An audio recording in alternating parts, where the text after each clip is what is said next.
இன்றைக்கு அறிஞர் ஐயா ஆணைமுத்து அவர்களுடைய 100 விழா மற்றும் மலர் வெளியீட்டு விழாவில் கலந்து கொண்டு உங்களை எல்லாம் சந்திப்பதில் நான் மிகுந்த மகிழ்ச்சி அடைகின்றேன், பெருமை அடைகின்றேன்.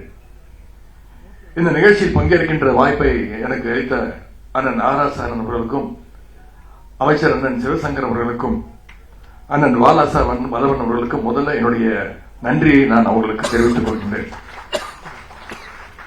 இந்த நிகழ்ச்சியில் நானும் ஒரு பெரியாருடைய தொண்டன், பெரியாருடைய மாணவனாக நான் கலந்து கொள்ள நான் பெருமைப்படுகின்றேன். அண்ணன் வாலாசா வல்லவன் அவர்கள் பேசும்போது குறிப்பிட்டு பேசினார். துணை முதலமைச்சர் அவர்களுக்கு பல்வேறு நிகழ்ச்சிகள் இருக்கிறது, பல கூட்டங்களில் அவர் பங்கேற்று பேசிக் கொண்டிருக்கிறார். இருந்தாலும் எங்களுக்கு நேரம் ஒதுக்கி இந்த நிகழ்ச்சிக்கு வந்ததற்கு நன்றி என்று குறிப்பிட்டு என்னை அந்நியப்படுத்தி பேசிவிட்டார். எத்தனையோ நிகழ்ச்சிகள் இருந்தாலும், எத்தனையோ அரசு நிகழ்ச்சி இருந்தாலும், கட்சி நிகழ்ச்சி இருந்தாலும், அது எல்லாத்தையும் விட மிக மிக முக்கியமான நிகழ்ச்சியாக நான் கருதுவது இன்றைக்கு இந்த அரங்கத்தில் நடந்து கொண்டிருக்கக்கூடிய அறிஞர் ஆணைமுத்தருடைய 100 விழா. இன்னும் சொல்ல போனா என்னுடைய தாய் வீட்டிற்கு நான் வருகை தந்திருக்கின்றேன். அந்த வாய்ப்பை அளித்த உங்களுக்கு மீண்டும் என்னுடைய நன்றியை நான் தெரிவித்துக் கொள்கின்றேன். இங்கே மேடையில் இருக்கக்கூடிய பல பேர் அறிஞர்கள், பேச்சாளர்கள், பல பேருடைய உரையை நான் பலமுறை கேட்டு ரசித்திருக்கின்றேன், வியந்திருக்கின்றேன். இந்த நிகழ்ச்சியிலும் கடைசி வரை இருந்து அத்தனை பேருடைய பேச்சையும் கருத்துக்களையும் கேட்க வேண்டும் என்று மிகுந்த ஆவலோடு இருந்து கொண்டிருக்கின்றேன். இருந்தாலும் அடுத்தடுத்த பணிகள், கூட்டங்கள் இருப்பதால் முழு நிகழ்ச்சிக்கும் இருக்க முடியாத ஒரு சூழ்நிலை. எனினும் இன்று இரவுக்குள் நிச்சயமாக நீங்கள் பேசியதை எல்லாம் சமூக வலைதளங்கள்ல, யூடியூப்ல நிச்சயமாக எல்லோருடைய உரையும் நான் நிச்சயம் கேட்டு அதை உள்வாங்கிக் கொள்வேன் என்பதை இங்கே நான் கூறிக்கொள்ள விரும்புகின்றேன். இந்த நிகழ்ச்சியை இவ்வளவு சிறப்பாக ஏற்பாடு செய்திருக்கக்கூடிய அண்ணன் வாலாசா வல்லவன் உள்ளிட்ட அத்தனை பேருக்கும் முதலுடைய பாராட்டுகளை நான் தெரிவித்துக் கொள்கின்றேன். சுயமரியாதை இயக்கத்தை தந்தை பெரியார் அவர்கள் 1925ஆம் ஆண்டு தொடங்கினார். அதே 1925ஆம் ஆண்டுதான் ஐயா ஆணைமுத்து அவர்களும் பிறந்தார். இப்போ 2025ஆம் ஆண்டுல சுயமரியாதை இயக்கத்திற்கு நாம் 100 கொண்டாடி கொண்டிருக்கின்றோம். ஐயா ஆணைமுத்து அவர்களுடைய 100 விழாவையும் சுயமரியாதை இயக்கத்துடைய 100 விழாவோடு சேர்த்து நாம் கொண்டாடி கொண்டிருக்கின்றோம். ஐயா ஆணைமுத்து அவர்களுக்கு நம்முடைய திராவிட முன்னேற்ற கழகத்தின் மீதும் டாக்டர் கலைஞர் மீதும் எப்பொழுதுமே ஒரு தனி பிரியம், தனி பாசம் உண்டு, தனி அன்பு உண்டு. தந்தை பெரியார்களுடைய கருத்துக்களை ஒவ்வொரு தலைப்பாக தொகுத்து பெரியார் ஈவேரா சிந்தனைகள் என்கிற நூலாக ஐயா ஆணைமுத்து அவர்கள் கொடுத்திருக்கின்றார். 1974 அன்றைய முதலமைச்சராக இருந்த கலைஞர் அவர்கள் ஐயா ஆணைமுத்து அவர்கள் தொகுத்த பெரியார் ஈவேரா சிந்தனைகள் முதல் பதிப்பை வெளியிட்டு சிறப்பித்தார். அது மட்டுமல்ல, இங்க அண்ணன் வாலாசாரன் பேசும்போது குறிப்பிட்டு சொன்னார், அந்த தொகுப்புகளுடைய மறுபதிப்பையும் 2010ஆம் ஆண்டு அண்ணா அறிவாலயத்தில் நம்முடைய கலைஞர் அவர்கள் தான் வெளியிட்டார்கள். அந்த விழாவில் நம்முடைய முதலமைச்சர், கழக தலைவர் அவர்களும் கலந்து கொண்டு சிறப்பித்திருந்தார். எனவே வெறும் கலைஞருடைய பேரனாக மட்டுமல்ல, இன்றைக்கு நான் பெரியாருடைய பேரனாக, பேரறிஞர் அண்ணாவுடைய பேரனாக, பெரியவர் ஆணைமுத்தருடைய பேரனாக, கொள்கை பேரனாக இந்த நிகழ்ச்சியில் நான் கலந்து கொண்டதற்கு மிகுந்த பெருமை அடைகின்றேன். பெரியாருடைய தொண்டர்களுக்கு ஒரு சிறப்பு உண்டு. பெரியாருடைய தொண்டர்களை எல்லாரும் சொல்லுவாங்க, துறவிகளை விட தூய்மையானவர்கள், துறவிகளை விட மேலானவர்கள் என்று பெரியாருடைய தொண்டர்களை அனைவரும் சொல்வார்கள். அதற்கு உதாரணம், மிகச்சிறந்த உதாரணம் தான் ஐயா ஆணைமுத்து அவர்கள். 1956 தான் செஞ்சிருந்த பணியை விட்டுவிட்டு பெரியாருடைய கொள்கை பணிக்காக தன்னை அர்ப்பணித்துக் கொண்டவர் தான் திரு ஐயா ஆணைமுத்து அவர்கள். சிந்தனையாளன் இதழை தொடங்கி தனது இறுதி காலம் வரை அதை நடத்தி வந்தார். இப்பொழுது அந்த இதழை புதிய சிந்தனையாளன் என்ற பெயரில் நம்முடைய அண்ணன் வாலாசா வல்லவன் அவர்கள் நடத்தி கொண்டிருக்கிறார். கலைஞர் அவர்களிடம் ஆணைமுத்து ஐயா அவரிடம் ஒரு கோரிக்கை வைச்சார். அது என்ன கோரிக்கைன்னா, தந்தை பெரியாருடைய சிந்தனைகளை போல அண்ணாவுடைய சிந்தனைகளையும் நீங்கள் தொகுத்து வழங்க வேண்டும், புத்தகமாக வழங்க வேண்டும் என்று ஒரு கோரிக்கை வச்சார். ஐயா ஆணைமுத்து காலத்தில் அது நடக்கவில்லை என்றாலும் இங்கே வந்திருக்கக்கூடிய அண்ணன் புலவர் செந்தலை கௌதமன் அவர்கள் அண்ணா அறிவுக்குடை என்று அண்ணாவின் எழுத்துக்கள் பேச்சுகள் அனைத்தையும் தொகுப்பாக கொண்டு வந்திருக்கின்றார். ஐயா ஆணைமுத்து அவர்கள் எழுத்து பணியோடு மட்டும் இருக்கவில்லை, அவர் களப்பணியிலும் ஈடுபட்டார். தமிழ்நாட்டில் மட்டுமல்ல, பீகார், டெல்லி போன்ற வட மாநிலங்களுக்கு சென்று சமூக நீதிக்காக குரல் கொடுத்திருந்தார். வட மாநிலங்களில் பல தலைவர்களை சந்தித்து மண்டல் கமிஷன் அறிக்கையை நடைமுறைப்படுத்த வேண்டும் என்பதற்காக குரல் கொடுத்தார் ஐயா ஆணைமுத்து அவர்கள்.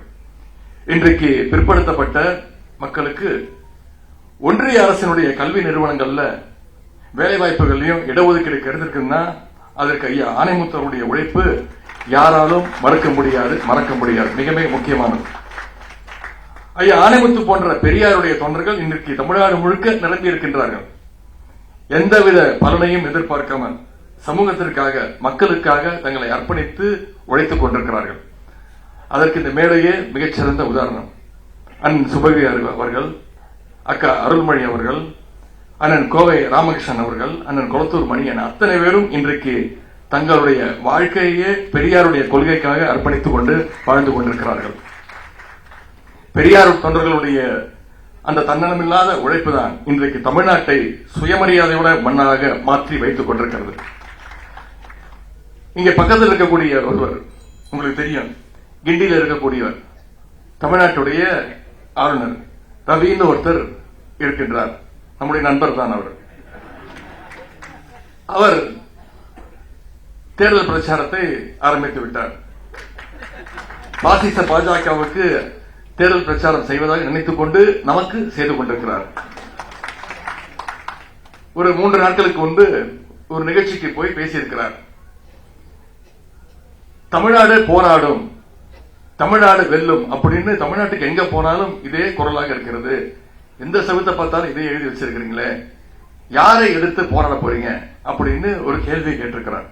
நான் ஏற்கனவே அவருக்கு ஒரு பதில் சொல்லியிருக்கின்றேன். திரு ஆளுநர் ரவி அவர்களே, உங்களோடு தான் தமிழ்நாடு போராடும், உங்களை வென்று காட்டுவோம். பெரியார் தொண்டர்கள் நிறைந்திருக்கிற இந்த அரங்கத்தில் நான் இன்னும் அழுத்தம் திருத்தமாக சொல்ல விரும்புகின்றேன். மாநில உரிமைக்காக தமிழ்நாடு போராடும். சமூக நீதியை காக்க தமிழ்நாடு என்றும் போராடும். மதவெறியை, சாதி வெறியை எதிர்த்து தமிழ்நாடு நிச்சயம் போராடும். இந்தி திணிப்பை எதிர்த்து தமிழ்நாடு தொடர்ந்து போராடும். ஒரே வரியில சொல்லணும்னா, ஒன்றிய பாசிச பாஜகவை எதிர்த்து தமிழ்நாடு என்றைக்கும் போராடும். இன்றைக்கு ஆளுநர் திரு ரவி அவர்கள் பேசும்போது குறிப்பிட்டு பேசுறார். அவர் தமிழ் கத்துக்கிறாராம், தமிழ் கத்துக்க முயற்சி எடுத்துக்கிட்டு இருக்கிறாராம். நீங்க தமிழ் கத்துக்கணும்னு முயற்சி பண்றீங்களே, அதுக்கு தமிழ்நாடு போராடினதுதான் முக்கியமான காரணம். அன்னைக்கு தமிழ்நாடு போராடாம இருந்திருந்தா ஆளுநர் ரவி அவர்கள் இன்னைக்கு தமிழ்ல பேசியிருக்க மாட்டார். நாமெல்லாம் இந்தியில பேசிட்டு இருந்திருப்போம். இன்னைக்கு இந்தி திணிப்புக்கு எதிரான உணர்ச்சியை இந்தியாவிலேயே தமிழ்நாட்டில் முதலாக உருவாக்கியவர் தான் தந்தை பெரியார் அவர்கள். 1937 தந்தை பெரியார் தான் இந்தி திணிப்புக்கு எதிரான முதல் போராட்டத்தை தமிழ்நாட்டில் தொடங்கி வச்சார். அப்ப தொடங்கி இப்ப வரைக்கும் எப்படியாவது தமிழ்நாட்டில் இந்தியை திணிக்க இன்னைக்கு வரைக்கும் முயற்சி பண்ணிட்டு இருக்கு ஒரு கும்பல். சமீபத்தில் புதிய கல்விக் கொள்கை ஒன்றிய பாஜக அரசு தமிழ்நாட்டுக்குள்ள திணிக்க பார்த்துச்சு. ஆனா தலைவர் அவர்கள் மற்ற மாநிலங்கள்லாம் ஏற்றுச்சு. தமிழ்நாட்டு முதலமைச்சர் வரையும் தமிழ்நாட்டு முதலமைச்சர் மட்டும் அதற்கு குறுக்க நின்றார். ஏன்? புதிய கல்விக் கொள்கை ஏற்றுக்கிட்டா நீங்க தமிழ்நாட்டுக்குள்ள எப்படியாவது குறுக்கு வழியில இந்தி திணிப்பை மீண்டும் ஆரம்பிச்சிருவீங்க, இந்தியை மட்டுமல்ல சமஸ்கிருதத்தையும் கூட சேர்த்து கொண்டு வந்துடுவீங்க அப்படின்னு தமிழ்நாட்டு முதலமைச்சர் அதற்கு எதிர்ப்பு தெரிவித்தார். ஒன்றிய அமைச்சர் திரு தர்மேந்திர பிரதான் அவர்கள், பள்ளி கல்வித்துறை அமைச்சர் சொன்னார், புதிய கல்விக் கொள்கை நேஷனல் எஜுகேஷன் பாலிசியை தமிழ்நாடு ஏத்துக்கலன்னா ஒன்றிய அரசு கொடுக்க வேண்டிய நிதி 2500 கோடியை தமிழ்நாட்டுக்கு கொடுக்க மாட்டோம்னு. நிதினா ஏதோ ஒன்றிய அரசோட நிதியே கிடையாது, நாம கட்டியிருக்கக்கூடிய தமிழ்நாட்டு மக்கள் கட்டியிருக்கக்கூடிய வரிப்பணம், நம்மளுடைய வரிப்பணம் கொடுக்க மாட்டேன்னு சொன்னார். ஆனா நம்முடைய முதலமைச்சர் அவர்கள் மிகுந்த தெளிவோடு சொன்னார், நீங்க புதிய கல்விக் கொள்கை மூலமாக இந்தியை திணிக்க முயற்சிக்கிறீங்க, சமஸ்கிருதத்தை கொண்டு வர முயற்சிக்கிறீங்க, நாங்க ஒழிச்சு கட்டின புதிய குலக்கல்வி திட்டத்தை மீண்டும் தமிழ்நாட்டுக்குள்ள கொண்டு வர முயற்சிக்கிறீங்க. 2500 கோடி கிடையாது, நீங்க 10,000 கோடி கொடுத்தாலும் எந்த நாளும் உங்களுடைய புதிய கல்விக் கொள்கையை தமிழ்நாட்டுக்குள்ள நான் நுழைய வர மாட்டேன்னு சொல்லி சட்ட போராட்டத்தையும் நன்றி அதை பண்ணி அதையிலும் வெற்றி கண்டவர் தான் நம்முடைய முதலமைச்சர் அவர்கள், நம்முடைய கழக தலைவர் அவர்கள். பாசிஸ்டுக்கால நம்மள வெற்றி பெற முடியல. இன்னைக்கு நம்முடைய முதலமைச்சர் வெற்றி பெற்றிருக்கிறார்னா, நம்முடைய தலைவர் வெற்றி பெற்றிருக்கிறார்னா அது தலைவருடைய வெற்றி கிடையாது, அது தந்தை பெரியாருடைய வெற்றி. இன்னும் தந்தை பெரியார் அவர்கள் தான் தொடர்ந்து வெற்றி பெற்றுக் கொண்டிருக்கிறார். அதனாலதான் இது தமிழ்நாடு, இது தமிழ்நாட்டுடைய அரசியல். தந்தை பெரியாருடைய கருத்துக்கள்ல உண்மையும் நியாயமும் முழுக்க முழுக்க இருந்துச்சு.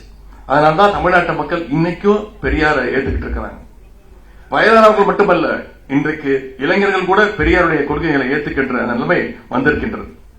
நாங்கள் திராவிட முன்னேற்ற கழகத்தினுடைய இளைஞர்களின் சார்பாக திராவிட இயக்க கருத்துக்களை, தந்தை பெரியாருடைய கொள்கைகளை பயிற்சி பாசறை வகுப்புகள் மூலமா எங்களுடைய இளைஞரணி தம்பிமார்களிடம் தொடர்ந்து எடுத்துக்கொண்டு சென்றிருக்கிறோம். அந்த முயற்சிகளை தலைவருடைய கட்டளை ஏற்று அதை செய்து கொண்டிருக்கிறோம். முரசொலியில பாசறை பக்கம், முத்தமிழர் பதிப்பகம் மூலம் திராவிட இயக்கம், திராவிட முன்னேற்ற கழகம், பெரியாரியம் சார்ந்த கருத்துக்களை, வரலாற்றை எடுத்து இன்றைக்கு இருக்கக்கூடிய இளைஞர்கிட்ட கொண்டு போய் அதை சேர்த்துக் கொண்டிருக்கிறோம். யூனிவர்சல் அக்செப்டபிலிட்டி அப்படின்னு சொல்லுவாங்க. அது எல்லோருக்கும் பொருத்தமா இருப்பதால்தான் இன்றைக்கும் தந்தை பெரியாருடைய கருத்துக்கள் ஆக்ஸ்போர்ட் பல்கலைக்கழகம் வரைக்கும் போய் சேர்ந்திருக்கிறது. நம்முடைய தலைவர் முதலமைச்சர் அவர்கள் சமீபத்தில் ஆக்ஸ்போர்ட் பல்கலைக்கழகத்தில் தந்தை பெரியாருடைய படத்தை திறந்து வைத்திருக்கின்றார். ஏனென்றால் தந்தை பெரியாருடைய சிந்தனைகள் எல்லாம் மனிதநேய சிந்தனைகள், மனித உரிமைகளுக்கான சிந்தனைகள். இன்னைக்கு இந்தியா முழுவதும் பாஜகவுக்கு எதிராக போராடக்கூடிய மக்கள் அனைவரும் இன்னைக்கு தந்தை பெரியார் படத்தை, பேரறிஞர் அண்ணா, கலைஞர் படங்களை கையில் ஏந்தி முழக்கமிடுறதை நம்ம பார்த்துக்கிட்டு இருக்கிறோம்.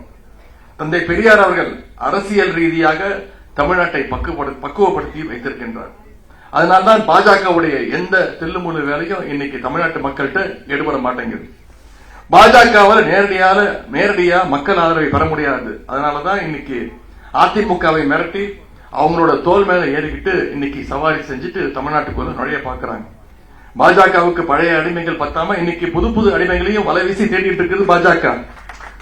எத்தனை அடிமைகளுடைய துணையோடு வந்தாலும் பாஜக வந்தாலும் தமிழ்நாடு சுயமரியாதை மண் என்பதை 2026 சட்டமன்ற தேர்தல் மீண்டும் முடிவு செய்து அவங்களுக்கு நிரூபித்து காட்டும். இன்னைக்கு அதிமுகவோட நிலைமை என்ன? திரு எடப்பாடி பழனிசாமி அவர்கள் இன்னைக்கு அதிமுக வாடகை எடுத்து இன்னைக்கு அந்த கட்சியை உள்வாடகைக்கு கொடுத்திருக்கிறார். இன்னைக்கு நம்ம சுயமரியாதை இயக்கத்துடைய நூற்றாண்டை கொண்டாடி கொண்டிருக்கிறோம். ஆனா திரு எடப்பாடி பழனிசாமி அவர்களுக்கு சுயமரியாதைனா என்னன்னு கூட தெரியாது. கார் மாறி போனா கூட பரவாயில்ல, விழுகிற காலையும் மாத்தி விழுறவர் தான் திரு எடப்பாடி பழனிசாமி அவர்கள். தந்தை பெரியார் அவர்கள் ஊட்டிய சுயமரியாதை உணர்ச்சி நம்மளுடைய மக்களுக்கு இருக்கின்ற வரை தமிழ்நாட்டை என்றைக்கும் அவர்களால் தொட்டு கூட பார்க்க முடியாது. தமிழ்நாடு முழுக்க நான் சுற்றுப்பயணம் செல்கின்றேன், இளைஞர்களை சந்திக்கின்றேன், இளைஞர்களை சந்திக்கின்றேன், கழகத்தினை சந்திக்கின்றேன், அவங்களோட புகைப்படம் எடுத்துக்கின்றேன். ஆர்வம் மிகுதியில் அத்தனை பேரும் என்னோட புகைப்படம் எடுத்துக்கும் போது செல்ஃபி எடுத்துக்க முயற்சி செய்வாங்க. அப்ப நான் அவங்ககிட்ட சொல்லுவேன், தம்பிங்களா நமக்கு செல்ஃபி முக்கியம் கிடையாது, செல்ஃபியோட முக்கியம் செல்ஃப் ரெஸ்பெக்ட் அப்படின்னு சொல்லுவேன். அதுதான் தந்தை பெரியார், பேரறிஞர் அண்ணா, கலைஞர் நமக்கு கற்றுக் கொடுத்த பாடம். ஐயா ஆணைமுத்து அவர்கள் எழுதிய கட்டுரை ஒன்றில் எழுதியிருக்கிறார், பெரியார் வென்றாரா என்று கேட்டுவிட்டு அதற்கு அவரே பதில் சொல்கின்றார். பெரியார் தோற்றார் என்று சொன்னோம்னா அது ஒட்டுமொத்த தமிழர்களுடைய தோல்வி என்று அர்த்தம்னு திரு ஆணைமுத்து அவர்கள் ஒரு கட்டுரையில் எழுதியிருக்கிறார். எனவே தந்தை பெரியார் அவர்கள் எப்பொழுதும் வெல்வார். பெரியாருக்கு தோல்வியே கிடையாது. தமிழ்நாடு அதே போல எப்போதும் வெல்லும். தமிழர்கள் எப்பொழுதும் வெல்வார்கள். அதை யாராலும் தடுக்க முடியாது. அப்படிப்பட்ட தந்தை பெரியாருடைய கொள்கை பாதையில பேரறிஞர் அண்ணா, முத்தமிழின் கலைஞர்களுடைய காட்டிய வழியில்தான் நம்முடைய திராவிட மாடல் அரசு, நம்முடைய முதலமைச்சர் அவர்கள் நம்மை எல்லாம் வழிநடத்தி கொண்டிருக்கின்றார்கள். ஈரோட்டு பாதையில நடைபெறுவதால் தான் இன்றைக்கு திட்டங்களையும் சரி, கொள்கைகளையும் சரி, ஒட்டுமொத்த இந்தியாவுக்குமே நம்முடைய முதலமைச்சர் அவர்கள் வழிகாட்டியாக, எக்ஸாம்பிளாக இருந்து கொண்டிருக்கிறார். தனித்தனியாக செயல்பட்டாலும் பெரியாருடைய இயக்க தோழர்கள் இன்றைக்கு பல நாள் கழிச்சு ஒரே மேடையில இன்னைக்கு ஒற்றுமையாக உட்கார்ந்து இருக்கிறீங்க. அதை பார்க்கும் போதே மிகுந்த மகிழ்ச்சி ஏற்படுகின்றது. இதே ஒற்றுமையோடு ஆணைமுத்து ஐயாவுடைய வழியில தந்தை பெரியாருடைய கருத்துக்களை நாம் இன்னும் அதிகம் பரப்ப வேண்டும். இது போன்ற நிகழ்ச்சிகள் அடிக்கடி நடத்த வேண்டும், தினமும் நடத்த வேண்டும். அப்படி நிகழ்ச்சி நடத்தினீங்கன்னா நிச்சயம் எப்பெல்லாம் கலந்து கொள்ள முடியுமோ, இங்க இருக்கக்கூடிய அண்ணன் சுபவியாக இருக்கட்டும், அண்ணன் ராமகிருஷ்ணனாக இருக்கட்டும், எப்பொழுதெல்லாம் எங்கிட்ட தேதி கேட்டிருக்கிறாங்களோ அப்பொழுதெல்லாம் நான் எந்த தயக்கமும் இல்லாம முதல் இந்த நிகழ்ச்சியில், உங்க நிகழ்ச்சியில் நான் கலந்துக்கிறேன் அப்படின்னு கலந்து கொண்டிருக்கிறேன். அதே உணர்வோடு தான் இன்றைக்கு இந்த நிகழ்ச்சியில் கலந்து கொண்டிருக்கிறேன். ஏன்னா எப்போதும் இல்லாத அளவிற்கு தேவையா இப்ப இந்த மாதிரி நிகழ்ச்சிகள் நமக்கு தேவைப்படுது. கொள்கையற்ற ஒரு இளைஞர் கூட்டம் இப்பொழுது உருவாகி இருக்கிறாங்க. அவங்க கொள்கை மயப்படுத்த வேண்டிய பொறுப்பு எல்லாரையும் விட நமக்கு அதிகமாக இருக்கின்றது. ஆகவே நம்ம எல்லாரும் சேர்ந்து ஐயா ஆனைமுத்து காட்டிய வழியில பெரியாரத்தை இன்னும் அதிகமாக பரப்புவோம். அதற்கு நாமும் இளைஞரணியும் நிச்சயம் நம்முடைய தலைவர் அவர்களும் உங்களோடு துணை நிற்போம் என்று அந்த உறுதியை நான் தெரிவித்துக் கொள்கின்றேன்.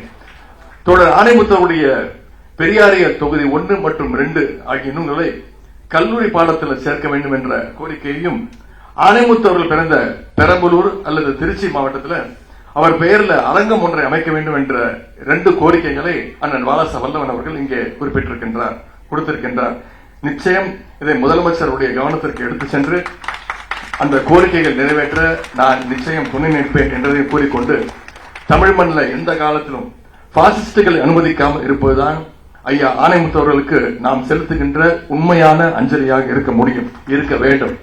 ஆகவே 2026 சட்டமன்ற தேர்தலில் சங்கிகளையும் அவங்களுடைய அடிமை கூட்டத்தையும் மீண்டும் விரட்டி எடுக்க இந்த மேடையிலே நாம் அத்தனை பேரும் உறுதியேற்றுக் கொள்வோம்.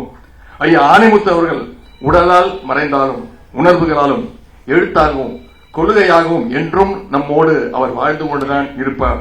எனவே அவர் புகழ் ஓங்கட்டும்.